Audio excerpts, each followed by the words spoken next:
Husband ഉള്ളത് കൊണ്ടല്ലേ അങ്ങനെ ഒരു റിയാലിറ്റി ഷോയിൽ വരാൻ പറ്റിയത് എന്നുള്ളതൊക്കെ സത്യമാണ് കേട്ടോ. പുള്ളി ഉണ്ടായിരുന്നതുകൊണ്ടാണ് അതിനകത്ത് പാർട്ടിസിപ്പേറ്റ് ചെയ്യാൻ പറ്റിയത്, ഒക്കെ ശരിയാണ്. പക്ഷേ അതിന് ശേഷം നമുക്ക് ഇവിടെ നിലനിൽക്കണമെങ്കിൽ കഴിവ് വേണമല്ലോ. തീർച്ചയായിട്ടും. നമുക്ക് അഭിനയിക്കാൻ സാധിക്കണ്ടേ? അല്ലാതെ ഒരാളെ കണ്ടിട്ട് എന്നെ വിളിക്കണമെന്ന് ഇല്ലല്ലോ. എന്നെ വിളിച്ചാൽ അഭിനയിക്കും എന്നുള്ളവരല്ലേ എന്നെ അതിലേക്ക് തിരഞ്ഞെടുക്കുകയുള്ളൂ. അപ്പോൾ വഴി തുറന്നു തന്നത് ഇതേപോലെ അദ്ദേഹവും കൂടി ആയിരിക്കാം. എന്നോട് പറഞ്ഞിട്ടുണ്ട് ഇങ്ങനെ, പുള്ളി സമ്മതിച്ചത് കൊണ്ടല്ലേ വർക്കിനൊക്കെ പോകാൻ സാധിച്ചത്. അപ്പോൾ പുള്ളീനെ ഒരിടത്തും മെൻഷൻ ചെയ്യുന്നില്ലല്ലോ എന്ന് പറയാറുണ്ട്. ഓഫ് കോഴ്സ് പുള്ളി സമ്മതിച്ചുകൊണ്ടാണ്. പക്ഷെ നമ്മൾ എപ്പോഴും ചിന്തിക്കേണ്ടത്, സമ്മതിച്ചില്ല എങ്കിൽ വേറെ എന്ത് വഴി.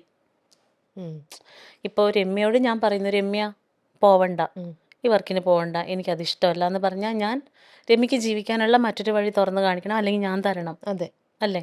അതല്ലാത്ത പക്ഷം എനിക്കത് പറയാനുള്ള അധികാരമില്ല. അപ്പം അത് എല്ലാവരുടെയും നീഡായിരുന്നു. ഞാൻ വർക്കിന് പോവുക എന്നുള്ളത് എൻ്റെ ഫാമിലിയുടെ നീഡായിരുന്നു. അത് ഒരാളോട് ചെയ്ത ഔദാര്യമൊന്നും ആയിരുന്നില്ല.